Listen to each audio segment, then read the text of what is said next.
आपका सतगुरु सौंपया आए। यू मता तो उस घर का है, मेरे मालिक के घर का है, और उस तक की यात्रा कराने का मता है। अब संसार जो है कैसे धर्मों में उड़ गया है। इसने कहा अब साध जो है साध साध सब कोई है, साध को विद जान, जो समीप करतार के ताको साधु जान, और जो एकदम आदमी है ताको दुनिया मान। थोड़े कोने को मोड़ो। इन दो लाइनों में ही मोतीलाल साध ने इतनी गहरी बात बता दी। साध कौन है? साध जो है जो हम प्रकार के नजदीक हैं। समीप का मतलब थोड़ा थोड़ा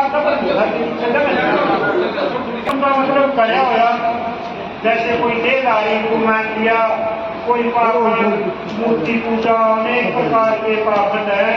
जहाँ की ग्रंथ में तो सतगुरु साहिब ने कहा कीर्तित रूप पाखंड में फिर धरे शरीर, बिना नाम नहीं मुक्ति है, अस कथ कहें कबीर। कीर्तित रूप पाखंड में कोई ब्रह्मा के, कोई विष्णु के, कोई राम के, अनेक विधियों में जो है जो प्राणी विचलित है। अब तो उससे जो है अमर कथा सुन खाते इतनी दूर जाएंगे, अगुड़ा अमर कथा सुनेंगे, देख पाएंगे किस जगह अमर कथा कही थी, पर करके के आएंगे ना तो तक अमर कथा का सुनते के आए ये अमर कथा। अब संसार जो है सिद्धि नहीं मानना तो है, पर मानने के है। मोतीलाल साहब ने एक जगह बड़े ही सुंदर शब्दों में समझाया। उन्होंने कहा तीन देव हैं आज के भोगे दिया का हुक्म, राम विष्णु उनसे अधिक राशि दिया का, औरों से कह साधन बिना उनके पुत्रों भय अभिना। अब राम कृष्ण की बात, कृष्ण जी जो है वो भी संसारिक कार्यों में लिप्त है। रामचंद्र जी जो है सोने का मिरग देखा, सोने का मिरग यूं लिखा तो चले था, वो सोने का बना हुआ था वो मिरगी पलंग का सुना लिखा, उसका शिकार कर खाकर चल पड़े। तो जो इस प्रकार के देवता यदि उनका नाम लेंगे और उनसे मुक्ति पानी चाहेंगे, जो खुद शिकार कर खाकर जा रहा है, तो क्या मुक्ति मिल जाएगी? मुक्ति यदि पानी है तो उसके लिए तो एक ही रास्ता, अब जो समीप करतार के ताको साधो जान, जो मालिक के पास है वो साध है, और जो किसी भी प्रकार से कर्म से, मन से, तन से, मालिक से दूर है वो साध नहीं है। करार देने का यूं न समझो अब हमारी मुक्ति होगी। यदि मुक्ति इच्छा हो तो मुक्ति इसे भी जो होएगी वह स्वस्थ धाम बैठे देखते बोलते कभी न दूसरे नाम। मुक्ति तो इस विधि से होगी। और सूरत का धाम जो है वो देखना हमने सूरत किस तरह लग रही, किसी पाठक में लग रही या किस तरह सूरत लग रही है, मालिक के चरणों में लग रही। वह सूरत के धाम, धाम हो है ठिकाना। मुक्ति किस ठिकाने पर है? जो कहे सुक्ति जब ऐसी लग जाएगी तो बैठे देखते बोलते कभी न बिसरे नाम। मालिक ने इसके शरीर का कोई मतलब नहीं, शरीर के कर जाते। नाम लेने के लिए कोई भी परिस्थिति है, बैठ कर भी नाम ले सके, लेट कर भी ले सके, चलते हुए भी ले सके, डोलते हुए भी ले सके, सैर करते हुए भी ले सके, रोटी पोते हुए भी ले सको, किसी भी क्रिया में करते हुए मालिक का नाम जो है वो ले सके। लहर गई जब सिंध में सुरती रह समाए, यही मुक्ति का धाम है सतगुरु दिया बताए। लहर जो है जब समुद्र में चली जावे तो वह लहर जो है वह फिर समुद्र ही बन जाए। इसी प्रकार से हमारी सूरत जो है ये मालिक के चरणों में चली जाएगी तो वह अपनी यात्रा ने पूरी करके उनके चरणों में युक्त है। सुक्ति रहस्यमय, तो सुक्ति जो है वह हम अपनी देखना है। अब कहाँ सुनाई है, कुलदीप साहब ने जिक्र कराया था, अब कहीं सुक्ति हमारे रूप में तो नहीं कर रही सात जंतु में तो करा। अब जब इसके अंदर का युग भेद खत्म हो जाए और जिस पर नजर पड़ रही है वो पुरुष है या नारी है, जिन समझो हम साधना के मार्ग पर आगे बढ़ रहे और जिन तक रूप देखा और मक्खी की तरह युग घिस गया तो साधना के मार्ग साधना जो करनी है तो इसके लिए पैरी पाए कथन जब ला गया पैरी तो मिलती जो ज्ञान जो है जो पैरी का ही काम करे वो हमने रास्ता उठावे। अब किस रास्ते पर चलना, अब ज्ञान तो मिल गया पैरी तो मिल गई पर इसका विश्वास करा नहीं, फिर हमने अपनी ऐसी स्थिति बना रखी। अब वास्तविक ज्ञानी बहुत हैं, अंतर्ज्ञानी एक लाखों में तो है नहीं, करोड़ा मुझे देख हमने स्थिति बना रखी। तो वास्तविक ज्ञानी हो गए जैसे कोई भाट आया और वो ज्ञान सुनाया पर उसका उस ज्ञान से कोई सरोकार नहीं, तो दूसरों के लिए है उसका सरोकार तो भिक्षा मांग लेता है। और जब तक हमारी यह स्थिति रहेगी अद्यु ज्ञान केवल सुनाने के लिए है तो हम विचार करें इसका हमने नहीं लाभ उठाया। गुरसती ली ऐसा श्रेष्ठ ज्ञान मिला, इससे बढ़िया और कोई रास्ता ही नहीं है। इस रास्ते का तो दूरदायक पहले तो हम विचार करना साध इसके अंदर है कौन, क्या यह देह साध है, क्या इसके अंदर की आत्मा साध है, जीव विरम जो है यू क्या है।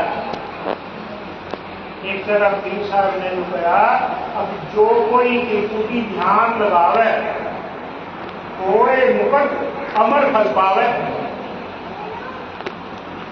जो त्रिपुटी में ध्यान लगावे तो हम अनुभव करेंगे साध जो है इस शरीर से किस तरह है, कोई मुकट अमर फल पावे। अब हमने करार तो ले लिया अमर फल का, अब गत मुकट के वास्ते खड़ा और त्रिपुटी में ध्यान लगाने की जो है कि वह हमने नाम ले ले। तो एक साल में तो कहा जैसे एक साल में गया था। अब कम से कम समय का अभ्यास शुरू करें कि एक घड़ी आधी घड़ी आधी से कुल आध, एक घड़ी आधी घड़ी और आधी में से भी आधी चौथा हिस्सा कुछ तो अभ्यास शुरू करें। जो कोई त्रिपुटी ध्यान लगावे होए मुकट अमर फल पावे, गगन मंडल में उसका वासा अनहद नाद बजावे, दुई के बीच विरम का वासा सतगुर होए लखावत। ये भी तो हमने साध संगत की शायरी तय करा लिए, पर उस साध के उस माली के दर्श को जीव होंगे पहले अपने अंदर जो साध है उसमें तो अनुभव कर ले वो साध है कहाँ। उसका जो साध का वासा है वो गगन मंडल में है, गगन मंडल में उसका वासा अनहद नाद बजावे। और वह अनहद की भूमिका कभी सुनी है हमने, चर्चा करेंगे तो एक ही लक्ष्य रहेगा प्रसाद पाया बात और रास्ता जो है वो अनहद की धुन तक खुलेगा, साथ तक खुलेगा। यदि प्रसाद पाने के ही मुकट हो तो प्रसाद तो पंदे पंदे तो होती नहीं। ये एक रास्ते हैं ज्ञान का, प्रसाद का, साध का, करना तो स्वयं पड़ेगा। कोई मुकट अमर फल पावे, गगन मंडल में उसका वासा अनहद नाद बजावे। और जब तक इसके अंदर नाद का मतलब है शब्द, उस शब्द की गुंजार ना तो उसमें जीभ का इस्तेमाल करना पड़े ना उसमें श्वास का इस्तेमाल करना पड़े, और ऐसी जगह जाकर त्रिपुटी में सूरज ठहर जाए जब उसमें ऑटोमेटिक, जैसे कबीर साहब ने कहा अगर जहां सत ही सत धुन होती है, जो सत की धुन है वह ऑटोमेटिक बदल जाती है। दुई के बीच विरम का वास। दुई क्या है? दो जो है पिंगला और पिंगला, इसके बीच में जो सुषुम्ना नाड़ी है, सुषुम्ना का मतलब सुख देने वाली, वह विरम है। क्योंकि ये जो दूसरी नाड़ी है जिसमें सुगंध नहीं है तो संसार तक का सुख बतावेगी। भोजन कैसा बना, चीज बताते कि स्वाद कैसा, भोजन है नीरज कम है, घी कम है, पर असल जो स्वाद है जो जीवन से परे का मुकुट का है वो तो बतावेगा। अब दुई के बीच विरम का वासा, विरम का जो वास है इस सुषुम्ना नाड़ी में है। और वो कैसे दिखेगी? सतगुर होए लखावे रे। जब मालिक की मेहर होगी तो वह सुषुम्ना नाड़ी दिखेगी, तो इसमें विरम दिखेगा। और जब तक हमने अपने विरम का साक्षात्कार नहीं कराया और हम प्रयत्न कर रहे मालिक का साक्षात्कार हो जाए। सबसे श्रेष्ठ चीज जो है मालिक की बनाई हुई वो विरम है। पहले अपने विरम का साक्षात्कार करें और फिर कभी शायद नहीं गया। फिर जहां तक भी नजर जावे हमने विरम ही लिखना चाहिए। कोई जीव तो है ही नहीं, क्योंकि जैसा हम अभ्यास करेंगे वही बन जाएगा। जीव देखने का अभ्यास करेंगे, जीव के कर्मों का करेंगे तो इसके अंदर नहीं ठहर जाएंगे। और जब दूसरे के अंदर विरम का साक्षात्कार करेंगे, विरम के साक्षात्कार से मतलब है कि दूसरे के अंदर अच्छाई देगी। और विरम कोई ऐसा नहीं है अब वो नहीं दिखेगा, अब उसके दरस होंगे। विरम के दरस यही है कि दूसरे के अंदर अच्छापन के। सलता नहाए देख जमुना को, सलता तो है गंगा ने। अब ये दोनों धार मिलानी है शरीर की और विरम की। सलता की धार में तो विरम का वास है और जमुना की धार में शरीर का वास है। अब ना तो शरीर के बिना भक्ति हो सकती, शरीर का इस्तेमाल नहीं हो रहा है तो चुमकी में कैसे आवे, पड़ोसी मोर का कैसे बैठोगे, मात्रा कैसे पढ़ोगे। सलता नहाए देख जमुना को, भमर गुफा हो धावो रे।